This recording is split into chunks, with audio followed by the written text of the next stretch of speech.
Hello and welcome back to the channel. I'm Loudguns, and today we're going to be taking a look at how you can get to your ERT bounties, the highest level of bounty hunting, as quickly as possible.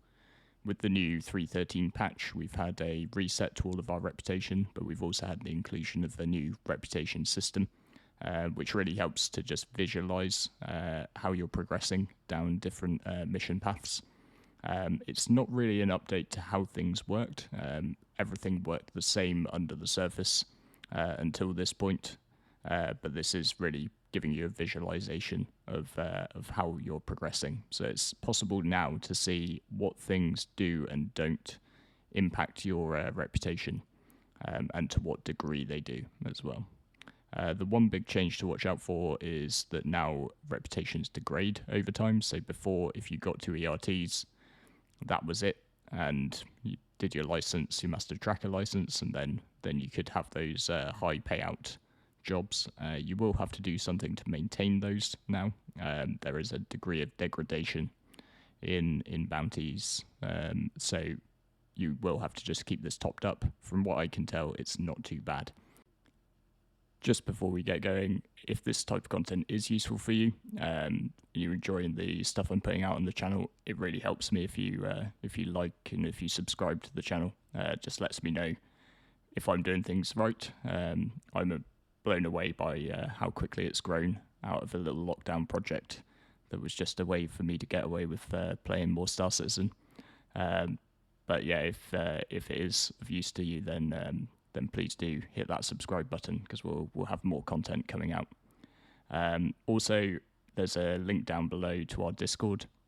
If you would like to pop in and say hi, we just got a fairly relaxed, chilled out group of people. So if you're looking for people to play Star Citizen with, or if you just want to ask any questions, feel free to. Also, feel free to drop comments down below. I do try and get back to everybody who leaves a comment. I've had some really interesting conversations with people down there. So with all that said, let's move on to the rep system and take a look at the bounties. So with the new patch, you'll see in your Mobiglass an addition of another app. It's called Delphi.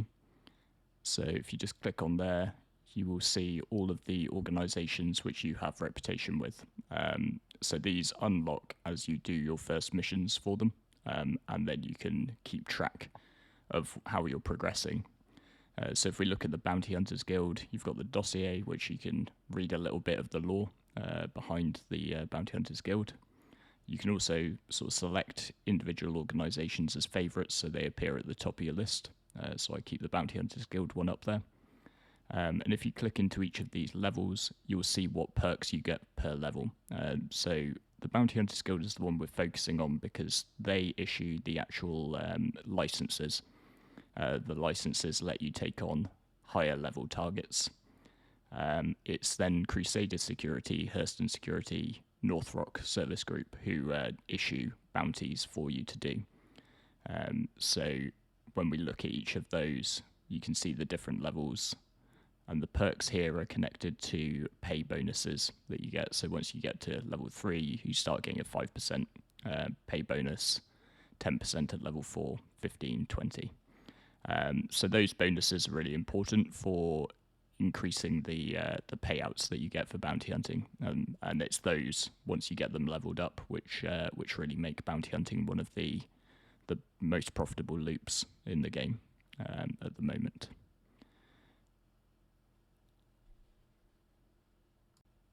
So within the contract manager under Bounty Hunter, this is where we see the actual jobs to do.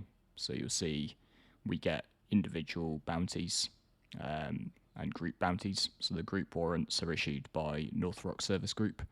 There are also some if you do the Miles Eckhart chain, which will be issued by Eckhart.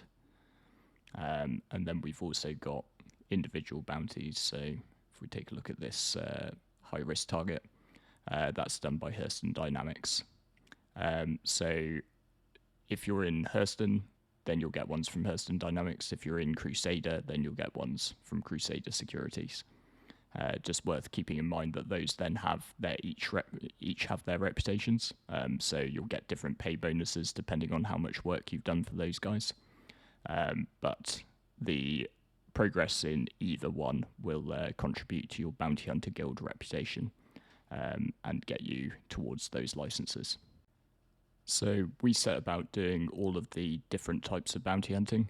The one thing I will just disclaimer at the moment, we didn't go down to the caves to do the FPS bounty hunting missions. So those cave missions and bunker missions are now coming under the bounty hunter tree. I've found them pretty buggy so far. So just to avoid risk of setting ourselves back, we stuck to the standard bounty hunting, the targets in space.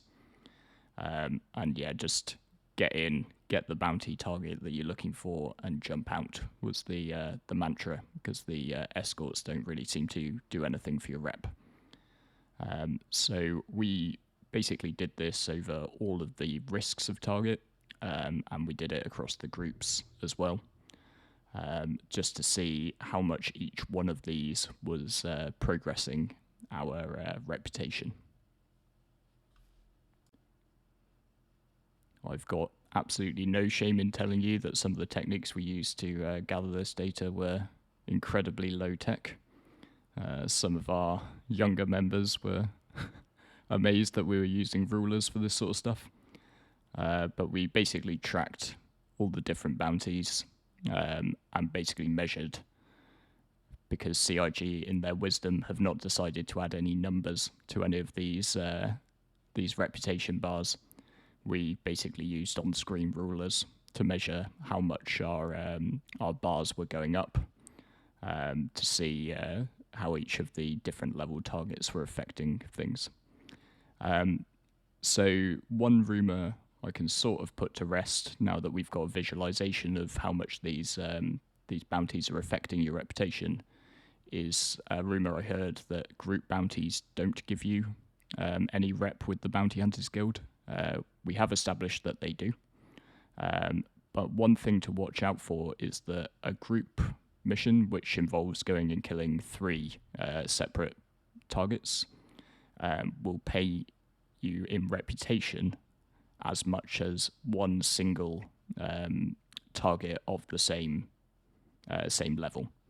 So if I do one MRT, for instance, an individual one from Hurston Dynamics, that will give me as much reputation as doing a group bounty mission for MRT from North Rock, which will obviously involve me going and taking out 3 different targets. So the group bounties, while they do contribute towards your rep with the Bounty Hunters Guild and get you closer to that Master Tracker license for the ERTs, and while they do have the potential to pay out decent amounts more than individual bounties, they are not as efficient for grinding reputation. So if you are looking to just advance to Master Tracker as quickly as possible, I'd recommend you stick to doing individual targets as much as you can. Obviously, some parts of this are not 100% accurate. They're as accurate as I can be using a ruler to measure an enlarged screen grab. But from what we can tell, it's effectively 3 times the reputation as you move up each level. So a HRT is 3 times more rep than an MRT, a VHRT is 3 times more rep than a HRT, an ERT is 3 times as much rep as a HRT. So basically it pays to be doing the single targets of the highest level that you have access to. One thing which is a really good fix for this patch is that in Hurston, VHRT and ERT single targets are now spawning. Those used to only spawn around Crusader in 3.12, but they've got that fixed in 3.13, so now you will see VHRTs and ERTs in Hurston. In terms of whether you should grind around Hurston or Crusader, personally I think if you've got a fairly empty server where nobody else is grinding bounties, so if all things are equal, I think maybe you will have an easier time around Crusader. That's purely because at Crusader, the bounties seem to only spawn at Yella. in terms of certainly for the single target ones. We did loads of bounties yesterday around there, and I didn't get any spawning at Selin or Daymar. So it was all then around one planet, which really cuts down on the amount of time that you're QTing. In Hurston, they can spawn around any of the 4 moons, so you do sort of have to track around those moons quite a lot. Now, one thing we did was we grouped up. So yesterday we had 9-10 people online bounty hunting. And we did some further experimentation with the reputation split between multiple players. So you would have caught a glimpse of my my contracts there and see that we basically had nearly everything accepted. We had the people who had the highest level of bounty hunter rep basically accepting missions and then sharing them out with the group. We split up, so in this instance I was one of the guys around Yella. We had slightly more people over in Hurston, so that basically different people could cover 1 moon each, just to maximise the efficiency of getting round the bounties. What we found in terms of the split of the reputation is that the rep does decrease if you split it between more people, but it's not like the credits. The credits are split completely evenly. So if we have 2 people doing it, we get half the credits each. If we have 3 people doing it, a third of the credits. The reputation, meanwhile, doesn't split by as much. So if you do bounties with one other person, then you both get more than 50% of the reputation you would have got from doing it on your own. So that becomes particularly effective if you're in a group and using sort of people split up around different moons to increase the speed at which you can grind the bounties. It's also a very big one. So a couple of us yesterday managed to get ERTs basically in 1 day.